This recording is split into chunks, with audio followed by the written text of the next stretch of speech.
പ്രിയങ്ക ഗാന്ധിയുടെ പരിപാടിയിൽ പാർട്ടി കൊടികൾക്ക് വിലക്കില്ല. പത്തനംതിട്ടയിലെ പരിപാടിയിൽ കോൺഗ്രസിന്റെയും മുസ്ലിം ലീഗിന്റെയും പതാകകൾ ഉപയോഗിച്ചു. ആന്റോ ആന്റണിക്കായുള്ള പ്രചാരണത്തിൽ പ്രിയങ്ക ഗാന്ധി സംസാരിക്കുകയാണ്. തത്സമയ സംപ്രേഷണത്തിലേക്ക് Have you ever thought about it?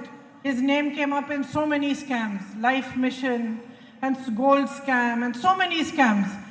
But how come Mr. Narendra Modi's government, the BJP government, never put cases on him, never did any raids on him, no action has been taken on him? നിങ്ങൾക്കറിയാം, നിങ്ങൾക്ക് എല്ലാവർക്കും അറിയുന്ന പോലെ സ്വർണ്ണ കള്ളക്കടത്തിൽ, life mission അഴിമതിയിലൊക്കെ അദ്ദേഹത്തിന്റെ കേരളത്തിന്റെ മുഖ്യമന്ത്രിയുടെ പേര് കേട്ടിട്ടുണ്ട്. പക്ഷെ എന്തുകൊണ്ടാണ് നരേന്ദ്രമോദി ഗവൺമെന്റ് അദ്ദേഹത്തെ ഉപദ്രവിക്കാത്തത്, അദ്ദേഹത്തിനെതിരെ കേസ് എടുക്കാത്തത്, അദ്ദേഹത്തെ ചോദ്യം ചെയ്യാത്തത് എന്തുകൊണ്ടാണെന്ന് നിങ്ങൾ ചിന്തിക്കേണ്ടിയിരിക്കുന്നു. Kerala BJP president was caught with crores during the election. No action was taken on him. കേരളത്തിലെ ബിജെപിയുടെ പ്രസിഡന്റിനെ കഴിഞ്ഞ ഇലക്ഷൻ സമയത്ത് കയ്യിൽ കോടികളുമായിട്ട് പിടികൂടി. പക്ഷേ ഇതുവരെ അദ്ദേഹത്തിനെതിരെ ഒരു നടപടിയും എടുത്തിട്ടില്ല. One man walked from Kanyakumari to Kashmir to beg this country to unite, to show you the way that was the way of Gandhiji, the way of peace, the way of harmony, the way of progress. ഈ സാഹചര്യത്തിലാണ് ഒരു മനുഷ്യൻ കാശ്മീർ മുതൽ കന്യാകുമാരി വരെ നടന്ന് ഈ രാജ്യത്തെ ജനങ്ങളോട് സമാധാനത്തിന് വേണ്ടി, ഐക്യത്തിന് വേണ്ടി, ഗാന്ധിജിയുടെ മാർഗത്തിന് വേണ്ടി, സമൃദ്ധിക്ക് വേണ്ടി, സമാധാനത്തിനോട് വേണ്ടി ഈ രാജ്യത്തെ ജനങ്ങളോട് അഭ്യർത്ഥിച്ചുകൊണ്ട് ഒരു മനുഷ്യൻ കാശ്മീർ മുതൽ കന്യാകുമാരി വരെ നടന്നത്. He spoke to you, he mingled with you, he asked you what your problems are, he understood the greatest suffering today is being caused by unemployment and price rise. He spoke about these issues and he continues to speak about these issues. അദ്ദേഹം ഈ നടന്ന സമയത്ത് നിങ്ങളോട് സംസാരിച്ചു, നിങ്ങളോട് ഇടപഴകി, നിങ്ങളുടെ പ്രശ്നങ്ങൾ എന്താണെന്ന് അദ്ദേഹം ചോദിച്ചു, നിങ്ങളുടെ പ്രശ്നങ്ങൾ എന്താണെന്ന് അദ്ദേഹം മനസ്സിലാക്കി.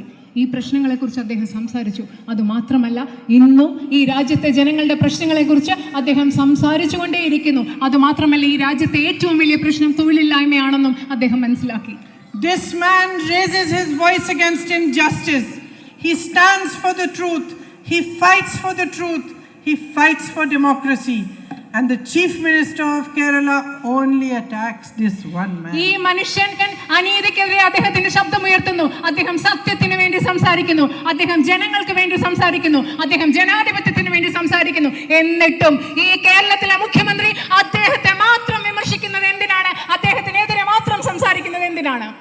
So my friends, with all the problems that you are facing, the difficulties in your daily life, the rising unemployment, the rising prices, all these immense problems my fishermen brothers and sisters are also facing here, do you not expect that your chief minister and the prime minister should be addressing these problems? നിങ്ങൾക്ക് തോന്നുന്നില്ലേ നിങ്ങൾ നേരിടുന്ന വിവിധ പ്രശ്നങ്ങൾ, തൊഴിലില്ലായ്മ, വിലക്കയറ്റം, മത്സ്യത്തൊഴിലാളികളുടെ പ്രശ്നങ്ങൾ, അങ്ങനെ സാധാരണ ജനങ്ങൾ ജീവിതത്തിൽ നേരിടുന്ന ഒരുപാട് പ്രശ്നങ്ങൾ നിങ്ങളുടെ ഉള്ളിലുള്ളപ്പോൾ നിങ്ങൾ ചിന്തിക്കുന്നില്ലേ ഈ രാജ്യത്തെ മുഖ്യമന്ത്രിയും ഈ കേരളത്തിലെ മുഖ്യമന്ത്രിയും അതുപോലെ രാജ്യത്തെ പ്രധാനമന്ത്രിയും ഈ പ്രശ്നങ്ങളൊക്കെ പരിഹരിക്കാൻ എന്തെങ്കിലും മാർഗങ്ങൾ കൊണ്ട് മുന്നോട്ട് വരണമെന്ന് നിങ്ങൾ ചിന്തിക്കുന്നില്ലേ?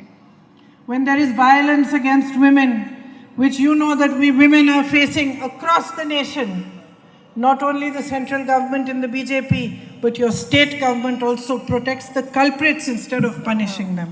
നിങ്ങൾക്കറിയാം, ഈ രാജ്യത്ത് മുഴുവൻ സ്ത്രീകൾ അതിക്രമങ്ങൾ നേരിടുമ്പോൾ, അത് കേന്ദ്രത്തിൽ മാത്രമല്ല കേരളത്തിലും നടക്കുമ്പോൾ, കേന്ദ്ര ഗവൺമെന്റ് മാത്രമല്ല കേരളത്തിലെ ഗവൺമെന്റും അവിടെ കുറ്റവാളികളെ, സ്ത്രീകൾക്കെതിരെ കുറ്റവാളികളെ, അതിക്രമങ്ങൾ നടത്തുന്ന കുറ്റവാളികളെ സംരക്ഷിക്കാനാണ് താല്പര്യം കാണിക്കുന്നത്.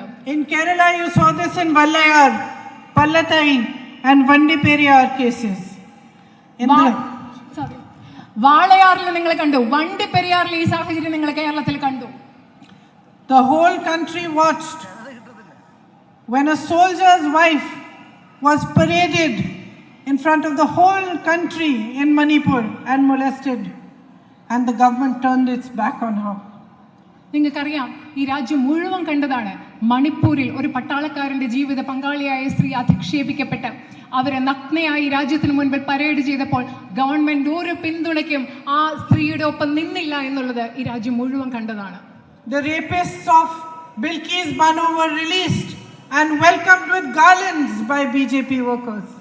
ബിൽക്കിസ് ബാനുവിനെ ബലാത്കാരം ചെയ്ത കുറ്റവാളികളെ, റേപ്പിസ്റ്റുകളെ അവരെ പുറത്തുവിടുകയും അവരെ മാലയിട്ട് സ്വീകരിക്കുകയുമാണ് BJPയുടെ പ്രവർത്തകർ ചെയ്തത്.